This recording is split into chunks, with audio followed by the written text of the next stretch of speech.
आज की इस वीडियो में हम लोग सीखेंगे सी लैंग्वेज ट्यूटोरियल का आउटपुट क्या होता है, वेरिएबल क्या होते हैं, डाटा टाइप क्या होता है, प्रिमिटिव डाटा टाइप क्या होते हैं, साथ में हम प्रिंटफ किस हेडर फाइल में होते हैं, न्यू लाइन कैसे होता है, क्या होता है कमेंट, ये सारी जानकारी आज के इस वीडियो में मिलेगा आपको। तो उससे भी पहले मैं आपको ये पूछना चाहता हूँ कि मैंने जो पिछला वीडियो में बताया था कि हाई लेवल लैंग्वेज और लो लेवल लैंग्वेज के बारे में, तो एक छोटा सा मैंने क्विज पूछा है आपसे कि इसमें से लो लेवल लैंग्वेज कौन सा है। प्लीज़ इसका कमेंट करके बताइएगा, ए होगा या बी होगा। आपका कमेंट का इंतज़ार रहेगा। तो आज का ये वीडियो हम शुरू करते हैं कि हम आउटपुट क्या होते हैं। तो सबसे पहले हम क्या करते हैं कि हमारा जो प्रिंटफ फंक्शन होते हैं, ये जो प्रिंटफ फंक्शन यहाँ पे आप जो देख रहे हो, ये क्या करता है, ये हमारा आउटपुट रिटर्न करता है। तो जैसा कि आप देख रहे हो यहाँ पे हमारा जो आउटपुट वाला फोल्डर, आउटपुट जहाँ हम देखते हैं, जैसे कि मैं आपको दिखाऊँ, जैसे ये हमारा है, ये इस प्रोग्राम को जब हम रन करेंगे, तो मैं आपको एक सेकेंड, माउस मेरा सही है, देखिए जितने बार मैंने इसको प्रिंटफ लिखा है उतने बार ये हमें हेलो वर्ल्ड रिटर्न किया है। अगर यहीं पे मैं तीसरी बार अगर प्रिंटफ लगाता, अगर मैं इसे तीसरी बार अगर अब मैं इसे फिर से रन करवाऊंगा, तो देखिए यहाँ पे ये 3 बार हमें रिटर्न कर रहा है हेलो वर्ल्ड। तो हेलो वर्ल्ड का काम क्या है? हेलो वर्ल्ड का काम ये है कि हमें ये स्क्रीन पे आउटपुट रिटर्न करके दे। और ये जो प्रिंटफ फंक्शन होता है, ये हमारा कौन सा हेडर फाइल में होता है? studio.h में। studio.h जो होते हैं, हमारा studio.h, ये हमारा आउटपुट रिटर्न करता है प्रिंटफ और फिर स्कैनएफ। ये दोनों फंक्शन जो होते हैं, स्कैनएफ और प्रिंटएफ, ये इस हेडर फाइल में होते हैं studio.h। अब मैंने आपको पिछली वीडियो में ये बताया था कि मैं आपको समझाऊंगा इसका मतलब कि हर एक लाइन बाय लाइन का मतलब क्या होता है। तो देखिए, हैज़ इंक्लूड का मतलब होता है, हमारा हिंदी में हम इसे बोलते हैं शामिल करना। तो और ये जो studio.h है, ये हमारा लाइब्रेरी फंक्शन है।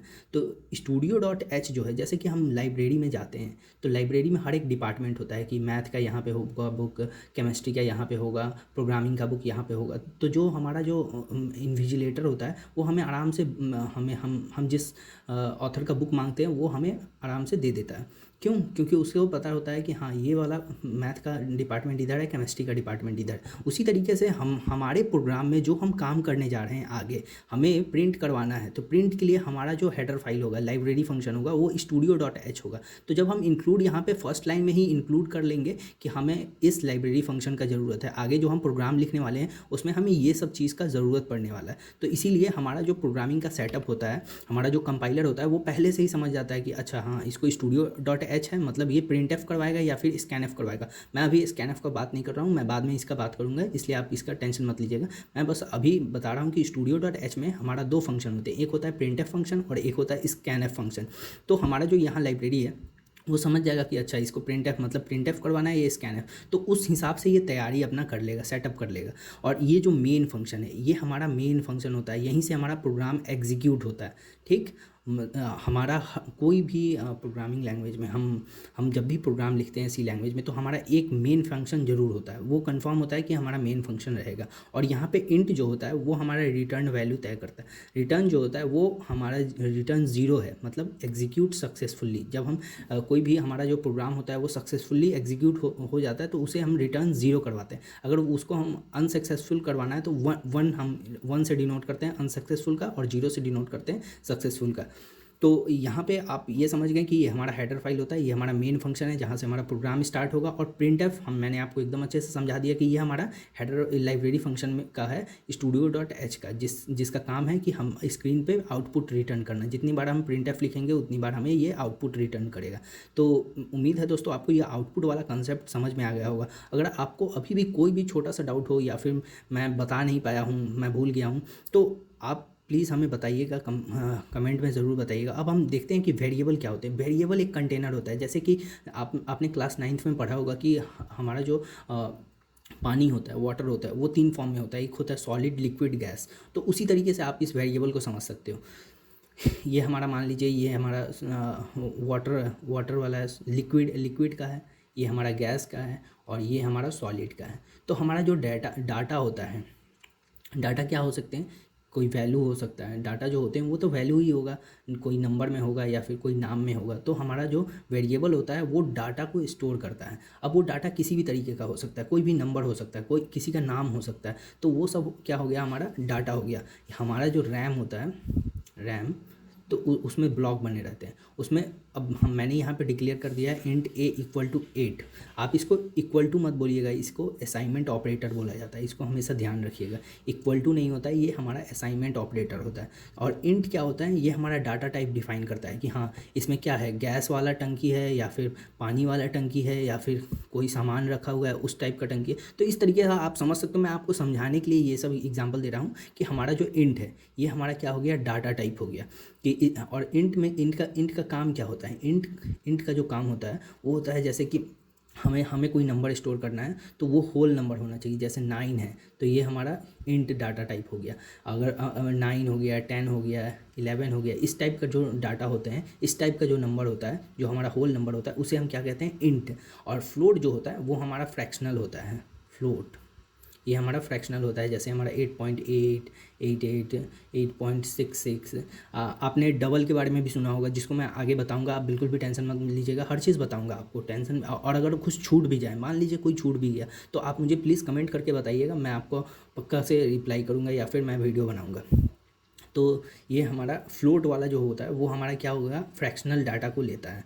फ्लोट जो होते हैं वो हमारा फ्रैक्शनल डाटा को लेते हैं। और कैरेक्टर जो होता है वो हमारा लेटर को लेता है, अल्फ़ाबेट को लेता है कि हाँ, जैसे आप देख सकते हो ये हमारा फ्लोट है तो इसने कौन सा डाटा लिया है, 8.8 फ्रैक्शनल डाटा लिया है। फिर कैरेक्टर सी, ये हमारा कौन सा डाटा लिया हुआ है, ये मैंने अल्फ़ाबेट में लिखा है कोडर, तो इस डाटा को ये लेगा कैरेक्टर।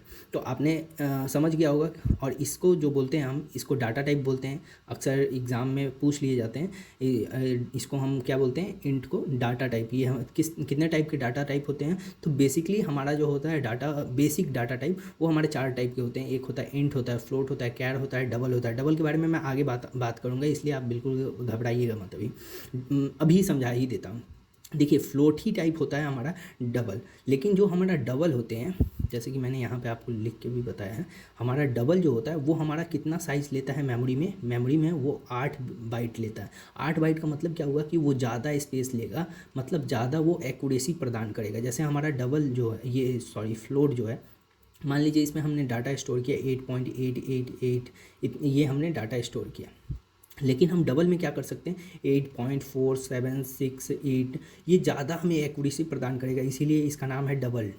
मतलब फ्लोट का डबल एक्यूरेसी ये प्रदान करेगा, इसलिए इसका नाम है डबल। तो आपने ये समझ गया होगा कि मैंने ये आपको बता दिया कि डाटा टाइप, इसे हम लोग क्या कहते हैं, डाटा टाइप कहते हैं। ये हमारा क्या हो गया, ये हमारा वेरिएबल हो गया। वेरिएबल आप कोई भी नाम से रख सकते हो, लेकिन जब हम अपना प्रोग्राम में लिखेंगे int a equal to 8, okay, और इंट, तो ये दोनों जो है ये हमारा दो टाइप का डाटा ये लेगा, ये दोनों एक नहीं है, ये हमेशा याद रखिए। ये बड़ा लेटर है, ये अलग टाइप का डाटा। अब मैं आपको बताता हूँ कि हमारा जो डाटा टाइप होते हैं वो बेसिक डाटा टाइप ये जो हमारे डाटा है, इंट, फ्लोट, कैरेक्टर, डबल, इसे हम क्या कहते हैं, प्रिमिटिव डाटा टाइप कहते हैं। अच्छा मान लीजिए मैंने प्रोग्राम लिखा इंट ए और बी, और इसे हमने अभी डिफ़ाइन नहीं किया है, तो इसके अंदर कौन सा कितना नंबर होगा, मान लीजिए 0 होगा या फिर 01 होगा, तो इसको हम क्या कहते हैं, जिसे हम अभी तक डिफ़ाइन नहीं किया है, इंट ए और इंट बी ऐसे ही है। तो ये जो हमारा अभी डाटा लिया हुआ है ए और बी, तो इसे हम लोग क्या कहते हैं, गार्बेज वैल्यू। मतलब इसके अंदर अभी कुछ भी नहीं है, और जो है वो काम का नहीं है। कोई ना कोई वेरिएबल के पास या फिर रैम में किसी जगह तो होगा, ए और बी को रैम मिला होगा, तो उस जगह को हम लोग क्या बोलेंगे, जहाँ पे अभी हमने डाटा स्टोर नहीं किया, उसे हम लोग क्या बोलेंगे, गार्बेज वैल्यू बोलेंगे। अब वहीं पे मैं अगर नीचे लाइन में डिफाइन कर दूँ बी इक्वल टू 6, तो इसको अब ये गार्बेज वैल्यू नहीं है, इसको डाटा मिल चुका है 6। तो डाटा टाइप जो होते हैं वो हमारे इंट, फ्लोट, कैरेक्टर, डबल, इसका साइज होते हैं 4 बिट और 1 बिट और 8 बिट। अब मान लीजिए मैं आपको एक क्वेश्चन देता हूँ, इंट ए और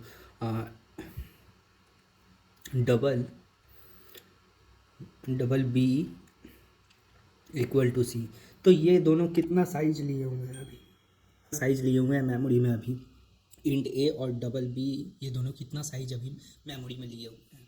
अगर आपने यहाँ पे ध्यान से देखा होगा तो आप बता सकते हो आराम से। अगर आप अभी बता दिए हो तो कमेंट में लिख के मुझे बताना। तो ये इंट जो होगा वो कितना बाइट लेगा, 4 बिट लेगा, और डबल जो होगा वो 8 बिट लेगा। तो 8 4 12, 12 बाइट ये मेमोरी में जगह लिया हुआ है। उसी के साथ मैं आपको अभी एक छोटा सा क्विज़ और देना चाहूँगा। ये आपको फिल इन द ब्लैंक्स आपको भरना है कि ये कौन सा डाटा है, किस टाइप का डाटा टाइप है। यहाँ पे जो है ये आपको डाटा टाइप भरना है। तो आप मुझे कमेंट में बता सकते हो यहाँ पे क्या होगा, फ्लोट होगा, कैरेक्टर होगा, क्या होगा। इन सब चीज़ों के बारे में आप हमें कमेंट में आप बता सकते हो। तो उम्मीद है दोस्तों आपको ये वीडियो पसंद आया होगा। पसंद आएगा तो प्लीज़ लाइक शेयर सब्सक्राइब करें। अगर आपने पिछला वीडियो नहीं देखा है तो वो भी देख लीजिए, जिसमें मैंने आपको बताया है कि कैसे हम हमारा जो कंपाइलेशन का प्रोसेस होता है वो कैसे गुजरता है, किस तरह से होता है, हमारा कंपाइलर कैसे काम करता है। इन सब चीज़ों के बारे में मैंने आपको एकदम डिटेल में बताया, एकदम विजुअलाइज करके बताया। तो आप चाहो तो वो वीडियो देख सकते हो, लिंक डिस्क्रिप्शन में है। तब तक के लिए आपका बहुत बहुत धन्यवाद।